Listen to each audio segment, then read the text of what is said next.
Baik, terima kasih kepada yang punya wilayah Bapak RW 08 Bapak Syafi'i yang telah memberikan sambutannya. Bu Lurah sebenarnya mau sambutan nih, cuma kondisinya nggak memungkinkan. Jadi beliau titip pesan, mohon maaf tidak kasih sambutan. Baik, bismillahirrahmanirrahim. Mendengar acara berikutnya ini ceramah agama. Yang pertama disampaikan oleh guru kita bersama Al-Mukarram Al-Muhtaram Al-Ustaz Kiai Haji Cecep Barkamal. Beliau dari Majalengka, mudah-mudahan bisa memberikan pencerahan buat kita semua. Kepadanya dipersilakan. Sallallahu alaihi Nabi Muhammad.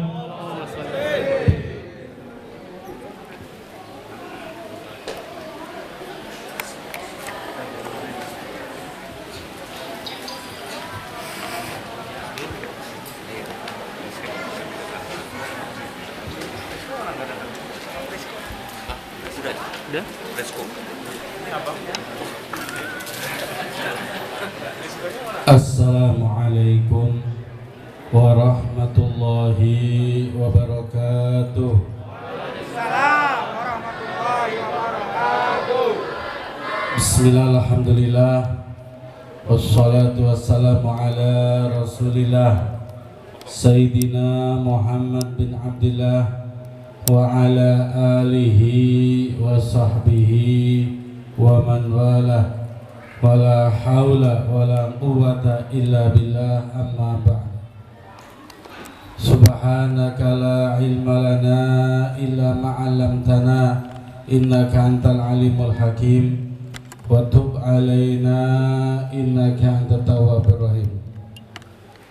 Al-mukarramin wal mukarramat, para alim ulama, kiai, ajangan, asatid, para pewaris baginda Rasulullah sallallahu alaihi wasallam, wabil khusus Ketua DKM beserta jajarannya Al-Ustaz Anton LC ya? Ya. Lahiran Cirebon, Sindang Laut. Wabil khusus lagi Kiai Haji Mu'ti Ali Baydawi yang insya Allah akan memberikan mutiara ilmunya nanti. Kemudian para kiai yang lainnya, para pewaris baginda Rasulullah SAW, ada Kiai Abdurrahman Yusuf, sarjana agama, ada Kiai Haji Yusuf Abdul Karim, ada Kiai Ustadz Damanhuri SAG MMPD, dan Ustadz Abdul Munib, kemudian Ustadz Ansori Al-Hafidh. Mohon maaf apabila ada yang tidak tersebut karena tulisan saya seperti dari DKM ya, jadi salahkan DKM kalau ada yang tidak tersebut gitu. Kemudian Ibu Kubu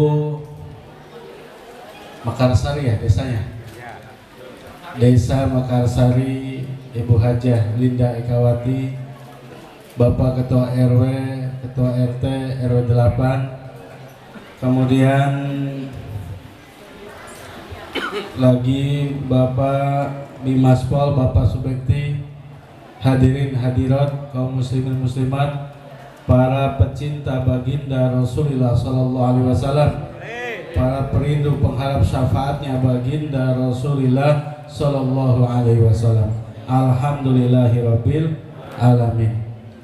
Pada malam ini kita semua beruntung, kita semua berkumpul di sini dipilih oleh Allah Subhanahu wa taala untuk bisa berkumpul, bermuajahah, bersilaturahim, beriktikaf di ini masjid, sama-sama mengungkapkan kerinduan kita, mengungkapkan kecintaan kita kepada baginda Nabi besar Muhammad sallallahu alaihi wasallam. Alhamdulillah, barusan kita mendengarkan, mengikuti, membacakan bareng-bareng lantunan salawat sejarah baginda Nabi besar Muhammad sallallahu alaihi wasallam melalui Maulid Ad-Dibai yang mana dikarang oleh Syekh Abdurrahman bin Ali bin Muhammad Ad-Dibai, seorang ulama, orang soleh, mengatakan bahwa semua maulid, baik itu Maulid Syimtuduror, Maulid Barzanji, Maulid Diba, Maulid Syaraful Anam, semuanya ketika dibacakan Mahalul Qiyam, di situ roh baginda Muhammad SAW hadir di tengah-tengah kita. Kecuali Maulid Diba. maka Nabi hadir mulai ya Rabbi, mulai dari awal sampai akhir Nabi ikut menghadiri pembacaan Maulid Adibai. Ini saking sirnya, rahasianya Maulid Adibai yang luar biasa. Maka insya Allah mudah-mudahan kita semua yang hadir, berikut orang tua kita, keluarga besar kita, anak cucu kita semuanya, berkat Maulid Adibai ini, berkat pembacaan Maulid dan sholawat Adibai ini, semua yang mendapatkan syafaat dari baginda Rasulullah Sallallahu Alaihi Wasallam. Amin ya Rabbal Alamin. Alhamdulillahirabbil alamin. Kalau kita ingat-ingat, kalau kita resapi, maka apa yang kita lakukan di malam hari ini untuk memperingati peringatan Maulid Nabi besar Muhammad SAW, untuk mengungkapkan kecintaan kita kepada Nabi Agung, baginda Nabi besar Muhammad SAW, tidak ada apa-apanya. Tidak ada apa-apanya Bapak Ibu. Bapak Ibu hadir meluangkan waktu ke sini. Bapak Ibu hadir ikut menjadi panitia. Bapak Ibu hadir sibuk ngurus dari awal untuk suksesnya acara peringatan Maulid Nabi Muhammad SAW, termasuk para donaturnya, termasuk Bapak RW-nya, Bapak RT-nya, termasuk ibu-ibu jamiahnya, termasuk sound systemnya, semuanya yang dikorbankan pada malam hari ini tidak ada apa-apanya. Dibanding apa? Dibanding kebaikan baginda Nabi besar Muhammad SAW kepada kita selaku umatnya. Kenapa? Satu alasannya, seorang pecinta, kita ngaku cinta kepada Nabi besar Muhammad SAW, pasti akan memberikan apapun pengorbanan untuk seorang yang dicintainya. Betul? Betul Bu? Bu, dapat apa dari suaminya Bu? Bu, udah dapat apa dari suaminya? Tiap tahun, tiap ibu ulang tahun dapat hadiah? Dapat kado? Dulu awal-awal dapat, sekarang dapat juga? Alhamdulillah.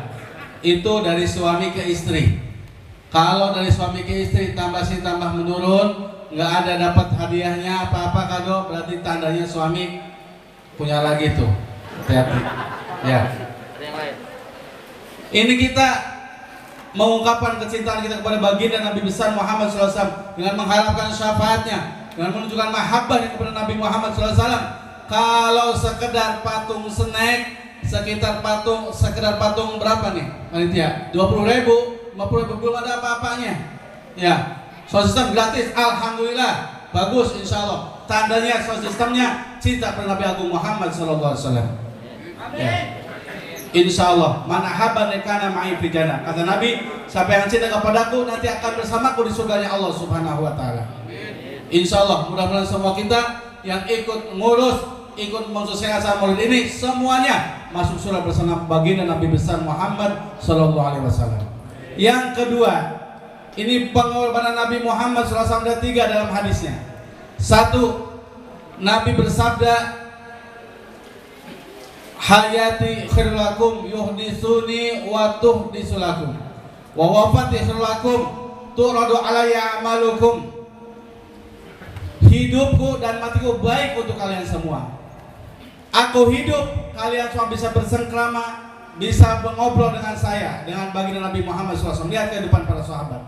Ketika Nabi Muhammad SAW masih hidup, sahabat curhat, sahabat berkeluh kesah, sahabat berbagi suka duka dengan baginda Nabi besar Muhammad SAW. Bertanya langsung pada Nabi Muhammad SAW. Sholat jamaah langsung bersama Nabi Muhammad SAW. Itu nikmatnya sahabat bisa langsung bertemu, menatap langsung wajah mulianya baginda Nabi Muhammad SAW. Suatu nikmat yang agung. Dan ketika Nabi wafat, kata Nabi, tu'radu alayya amalukum, dilaporkan semua amal-amal kalian wahai umatku. Amal-amal umat ini semua dilaporkan kepada baginda Nabi Muhammad SAW. Fama ra'aitu min khairin hamidullah ta'ala. Maka aku melihat kebaikan dari umatku, maka aku muji kepada Allah Subhanahu Wa Taala. Maka insya Allah sekarang Nabi besar Nabi Agung Muhammad SAW melihat kita sedang berkumpul pengajian merayakan peringatan Maulidnya, insya Allah Nabi bermuji kepada Allah Subhanahu Wa Taala. Nabi mendoakan, Nabi senang mendoakan warga Makassar ini, insya Allah. Amin ya Rabbal Alamin. Fama ra'aitu min syarrin istaghfirullah lakum. Maka apa yang aku lihat dari kejelekan, dari kemaksiatan kita, maka aku mintakan ampun kepada Allah Subhanahu wa taala atas kita semua. Lihat kebaikan Nabi Muhammad SAW. Ketika Nabi masih hidup, Nabi mendengarkan semua keluh kesah para sahabatnya. Ketika Nabi sudah meninggal pun, kata Nabi, nanti aku akan dilaporkan semua amal-amal kita, semua umatnya. Ketika mendapati amal kita baik, Nabi memuji kepada Allah Subhanahu wa taala. Ketika mendapati amal kita buruk, banyak maksiat, Nabi mohonkan ampunan kepada Allah Subhanahu wa taala atas apa yang kita lakukan. Subhanallah, luar biasa. Ini kebaikan baginda Nabi Muhammad SAW. Kemudian yang kedua, ada satu kisah Siti Aisyah, istrinya baginda Nabi besar Muhammad SAW, ketika melihat falamma ra'aitun Nabi SAW thayyiban nafsin, ketika aku melihat wajah Nabi dalam keadaan enak dipandang, dalam keadaan tidak banyak urusan, maka aku minta kepada baginda Nabi Muhammad SAW. Ini wajib ditiru sama ibu-ibu. Kalau mau minta sama suami, tirulah seperti Siti Aisyah minta sama baginda Nabi Muhammad SAW dalam keadaan enak dipandang, dalam keadaan senang, dalam keadaan tidak banyak urusan. Ketika Nabi enak dipandang, wajahnya tidak kusut dan tidak banyak kesibukan dilihat, tidak repot, Siti Aisyah meminta, bertanya kepada Nabi Muhammad SAW, ya Rasulullah, ud'ullah li, ya Rasulullah, doakan saya kepada Allah, doakan untuk saya kepada Allah Subhanahu wa taala. Bu, pernah nggak minta doa sama suami? Wahai suamiku, doakanlah saya kepada Allah Subhanahu wa taala. Pernah kayak gitu, Bu? Rumah tangga 10 tahun, berumah tangga 20 tahun, 30 tahun belum pernah sama sekali minta doa. Mintanya duit dan duit terus. Setor, duit. Ya, mana risiko hari ini? Risiko bulan ini. Pernah nggak minta doa, Bu? Minta doa sama suami, sebab doa suami kepada istrinya diijabah oleh Allah Subhanahu wa taala. Suami ketika mendoakan istrinya dengan ridho Allah, maka di situ adalah kekabulan daripada doa suami. Seperti Siti Aisyah, ya Rasulullah, ud'ullah li, doakan saya kepada Allah Subhanahu wa taala. Maka baginda Nabi Muhammad SAW karena sedang nyantai, tidak repot, seketika dia langsung berdoa. Seketika itu langsung berdoa kepada Allah Subhanahu wa taala, Allahumma ya Allah, ighfir li Aisyah ma taqaddama wa ta'akhir wa ma asar wa ma alana. Ya Allah, aku mohon ampunlah Siti Aisyah atas dosa-dosa yang telah lalu maupun yang akan datang, yang samar maupun yang nampak. Siti Aisyah senang didoain begitu. Siti Aisyah senang banget didoakan, diampuni dosanya oleh Allah, didoakan oleh baginda Nabi. Dan Siti Aisyah tahu baginda Nabi ini doanya dikabul oleh Allah Subhanahu wa taala, mungkin ditolak. Ya Allah, ampunilah Aisyah yang dosa-dosa yang terdahulu maupun yang akan datang, yang nampak maupun yang samar. Saking senangnya hatta sakotot roksuha ala hijriha, sampai kepala Siti Aisyah senang nunduk sampai kepalanya menyentuh daripada pahanya. Akhirnya Nabi bertanya, ayasurki doai, apakah kau senang dengan doaku hai Aisyah? Iya, senang. Aku senang sekali dengan doamu ya Rasulullah. Kemudian baginda Nabi Muhammad SAW mengatakan, wallahi innaha da'atil ummati fi kulli salatin. Demi Allah Aisyah, itulah doa untuk umatku setiap aku sholat.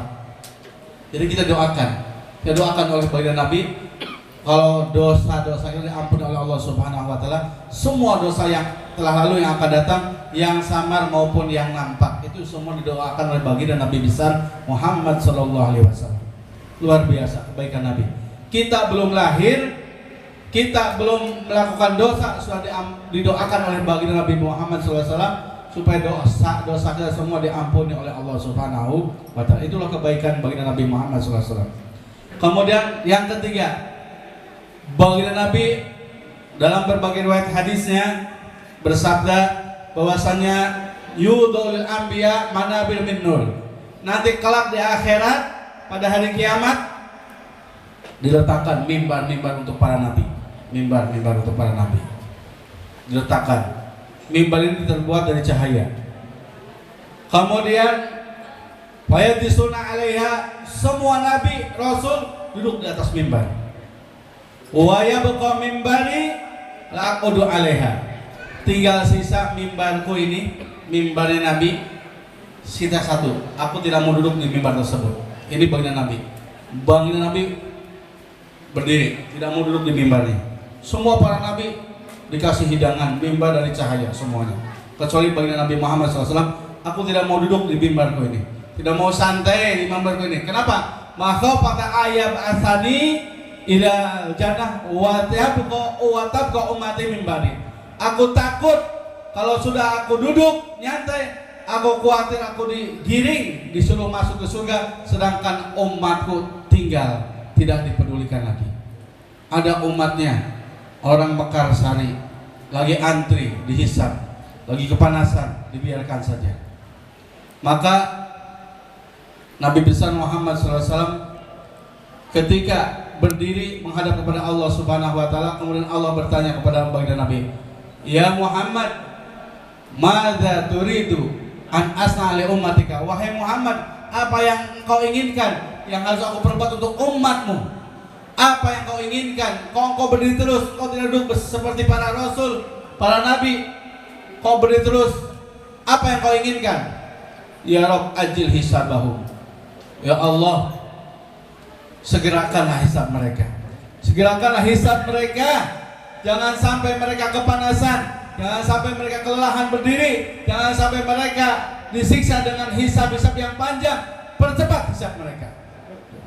Kebaikan bagi Nabi Muhammad SAW. Akhirnya Allah panggil fayuhasabuna, maka semua dihisab dengan segera. Faminhum madkhulul jannah birahmati, maka di antara mereka ada yang masuk surga dengan rahmatnya Allah. Faminhum madkhulul jannah bi syafaati, di antara mereka umatku ada yang masuk surga dengan syafaatku, kata baginda Nabi Muhammad SAW. Maka terus Nabi memberikan syafaat kepada umat sampai semua umatnya masuk surga, tidak ada yang tersisa sama sekali. Itulah apa yang dikatakan baginda Nabi Muhammad SAW dulu waktu beliau masih hidup, sampai memikirkan umatnya seperti itu. Maka sungguh kecintaan baginda Nabi Muhammad SAW begitu besar kepada kita semua. Maka apa yang harus kita lakukan untuk membalas kecintaan baginda Nabi, untuk merespon daripada kecintaan baginda Nabi Muhammad SAW? Maka minimalnya 3 yang harus kita lakukan, Bu. Berapa, Bu? Ada 3. Tadi 3 dasar hadisnya, sekarang 3 yang harus kita lakukan untuk membalas cinta baginda Nabi besar Muhammad SAW. Ingat-ingat saja, saya hitung biar ingat nih. 3. 1. Kecintaan baginda Nabi Muhammad SAW kepada umatnya ini, maka harus kita bahas dengan kecintaan kita kepada baginda Nabi Muhammad SAW. Maka apapun yang terkait dengan baginda Nabi, apapun yang terkait ta'aluk dengan baginda Nabi Muhammad SAW harus kita cintai. Nabi sekarang ini ada keturunannya, maka kita harus cinta kepada keturunan baginda Nabi Muhammad SAW. Nabi punya suku Arab, kita cinta kepada suku Arab karena Nabi adalah orang Arab. Kemudian Nabi dilahirkan di Mekah, kita cinta Mekah. Jangan sampai kita menghina, mencaci maki Mekah, karena di situ ada lahirnya baginda Nabi Muhammad SAW. Nabi hijrah ke Madinah, kita cinta Madinah, karena di situ ada tempat hijrahnya baginda Nabi, dan di situ ada kuburannya baginda Nabi besar Muhammad SAW. Apapun yang ditinggalkan, yang terkait dengan Nabi Muhammad SAW kita cintai, termasuk bulan Rabiul Awal ini, bulan lahirnya baginda Nabi Muhammad SAW, tanggal 12 pun adalah angka 12 adalah angka yang luar biasa, angka yang harus kita cintai. Kenapa? Karena di situ ada angka yang luar biasa, angka dilahirkannya baginda Nabi besar Muhammad SAW. Apapun yang terkait dengan baginda Nabi, mari kita cintai itu semuanya yang terkait dengan baginda Nabi Muhammad SAW. Para keluarga Nabi, para sahabat Nabi, kelahiran Nabi, bahasa Nabi, semuanya, termasuk Al-Quran yang diturunkan kepada baginda Nabi Muhammad SAW, kita cintai. Ingat, ini firman Allah, dan ingat selain firman Allah, ini adalah diturunkan kepada baginda Nabi besar Muhammad SAW. Itu.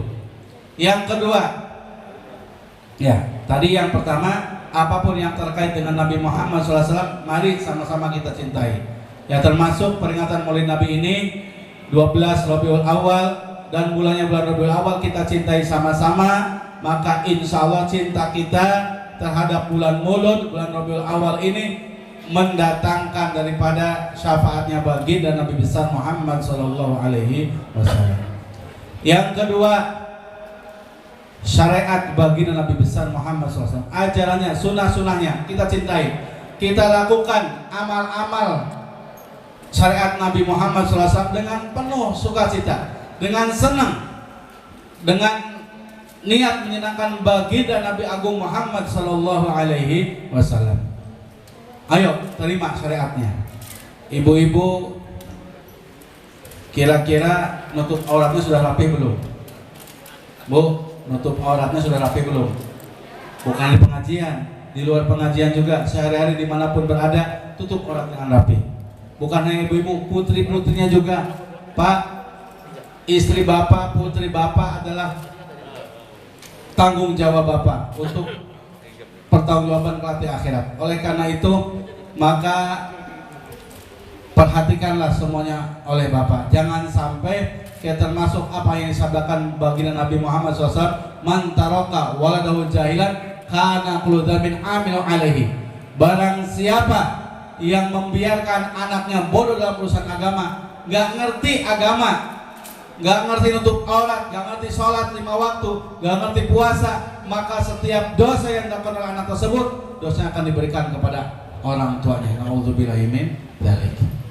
Ayo, putra-putri kita disuruh mengidolakan baginda Nabi Agung Muhammad Sallallahu Alaihi Wasallam, mengikuti baginda Nabi Muhammad SAW, mengikuti ajaran baginda Nabi Muhammad Sallallahu Alaihi Wasallam. Jangan sampai ibu-ibu kita punya anak, punya putra ataupun putri mengidolakan selain idolanya baginda Nabi Agung Muhammad Sallallahu Alaihi Wasallam. Maka ketika ada seorang sahabat bertanya, ya Rasulullah, mata sa'ah? Ya Rasulullah, kapan kiamat itu? Di Al-Quran kok banyak disebutkan kiamat, hadis Nabi banyak disebutkan kiamat. Kapan kiamat itu? Ya, kapan kiamat itu? Kemudian Nabi balik bertanya kepada sahabat ini, adalah apa yang kau siapkan untuk kiamat ini? Apa yang telah kau persiapkan untuk kiamat? La syai'a illa anni uhibbullah wa rasulah. Aku tidak punya persiapan apa-apa ya Rasulullah, kecuali aku cinta kepada Allah dan cinta kepada baginda Nabi Agung Muhammad Sallallahu Alaihi Wasallam. Maka apa ya kata baginda Nabi? Ya, anta ma'aman ahbabta. Kalau begitu engkau nanti akan bersama orang yang kau cintai. Maka lihat, engkau akan dikumpulkan bersama orang yang kau cintai. Lihat ini, ingat ini Bu. Ingat ini maulid Nabi kita pada malam hari ini. Kita sekarang cinta siapa? Anak-anak kita cinta siapa? Putra-putri kita cinta sama siapa? Komunitasnya bersama siapa? Perkumpulan bersama siapa? Foto-foto di HP-nya, foto siapa? Apakah orang-orang soleh, orang yang layak diikuti di dunia sampai akhirat kelak, atau sebaliknya? Kalau sebaliknya, naudzubillahi min, musibah untuk kita semua. Hati kita bagaimana? Apakah sekarang musim film Korea? Adakah putra-putri kita senang sama film Korea, Bu? Ya, ada. Banyak. Adakah ibu yang cinta sama artis India? Banyak. Bu? Ada, banyak. Nanti bagaimana kalau anak kita dikumpulkan, disatukan nanti di akhirat bersama artis Korea? Kira-kira senang apa tidak? Mereka yang nggak pernah khitan, nggak pernah mandi junub, nggak pernah sholat, nggak pernah bersuci, itulah orang-orang yang non-muslim di antara artis Korea, di antara artis yang dilakukan oleh para putra-putri Bapak Ibu sekalian. Jangan sampai. Lihat pergaulan anak-anak kita, putra-putri, komunitasnya sama siapa? Apakah komunitasnya bersama remaja masjid, bersama tim hadroh yang senantiasa melantunkan sholawat kepada Nabi Muhammad SAW? Maka itu bagus. Terus dukung. Apabila putra-putri kita senang sholawatan, senang hadroh, senang ke masjid, silakan dukung. Dukungan Bapak Ibu adalah merupakan kebaikan bagi Bapak Ibu sendiri. Namun jika komunitasnya bersama bersama komunitas yang lain, yang banyak lalai kepada Allah, yang banyak melupakan kewajiban kepada Allah Subhanahu wa taala, sampai cinta mati di situ, sampai di kamarnya ditulisin, sampai foto-foto segala macam poster yang ditulisin di situ, maka ingat, dia akan dikumpulkan di akhirat bersama orang yang dia cintai. Kalau dia cintanya terhadap yang lain selain yang dianjurkan oleh baginda Nabi Agung Muhammad SAW, hati-hati. Waktunya putra putri kita ditarik kembali untuk menuju jalan syariat yang benar. Itu Bu, hati-hati ya. Maka jangan sampai putra putri kita mencintai daripada yang bukan sepantas dan sepatutnya. Itu. Kemudian lagi sambut syariat baginda Nabi Agung Muhammad SAW. Syariat berjilbabnya bagaimana, nutup auratnya bagaimana, sampai-sampai ketika Nabi Muhammad SAW Isra melihat, Nabi menceritakan sambil menangis nih Bu. Ya, Nabi menangis, dan ketika menangis Siti Fatimah putri baginda Nabi Muhammad SAW datang kepada kamarnya Nabi. Ya Rasulullah, wahai abati, wahai abaku, apa gerangan yang membuat engkau menangis? Kata Nabi, aku teringat ketika aku Isra Mi'raj. Ketika aku Isra Mi'raj melihat kebanyakan di neraka ini adalah kaum ibu-ibu, kaum wanita. Ya, kata Nabi ini kebanyakan di neraka ini adalah kaum ibu-ibu. Masya Allah, kita kaget Pak. Padahal yang biasa meramaikan majlis adalah ibu-ibu, betul.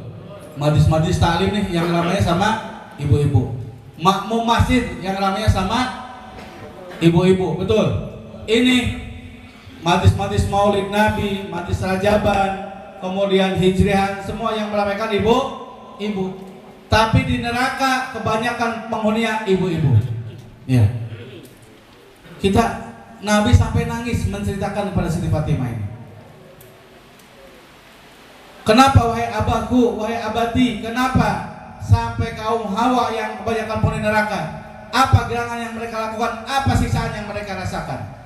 Maka baginda Nabi Agung Muhammad SAW menceritakan bahwasanya aku melihat di antaranya ada seorang wanita yang disiksa di neraka, yang rambutnya ini digantung, kemudian di bawahnya api neraka, di bawahnya dibakar sama api neraka, kakinya sampai darah dan otaknya mendidih. Darah dan otaknya mendidih saking panas api neraka. Sedangkan umur tidak sampai dicabut di akhirat ini, umur tak ada, tidak meninggal dibakar, tapi ada terus darahnya dan otaknya mendidih. Kemudian rambutnya ditarik.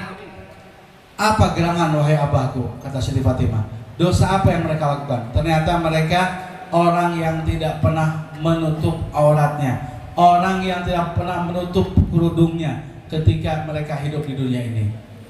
Coba Bapak Ibu sekalian yang dirahmati Allah Subhanahu wa taala, apakah kita sayang terhadap anak-anak kita, terhadap putra-putri kita? Seandainya kita betul-betul sayang terhadap putra-putri kita, maka dimanapun putra-putri kita membuka auratnya, sebaiknya segera kita tegur.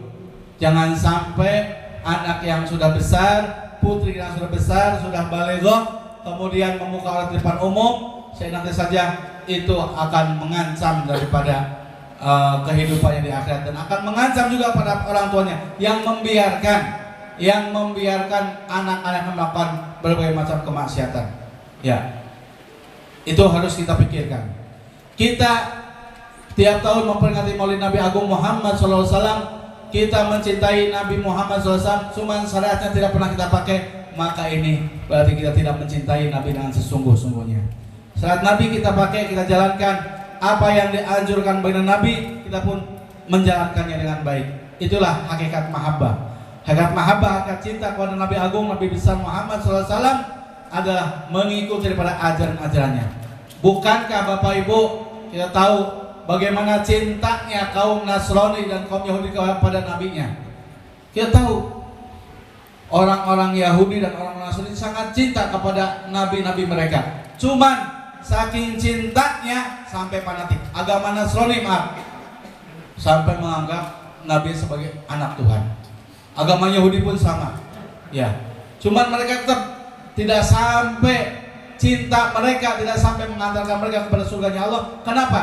Karena mereka menentang ajaran-ajaran nabinya. Mereka bilang cinta, fanatik terhadap nabinya, tapi mereka menentang ajaran nabinya. Itulah kenapa orang-orang Yahudi dan Nasrani tidak seperti umat Islam yang disuruh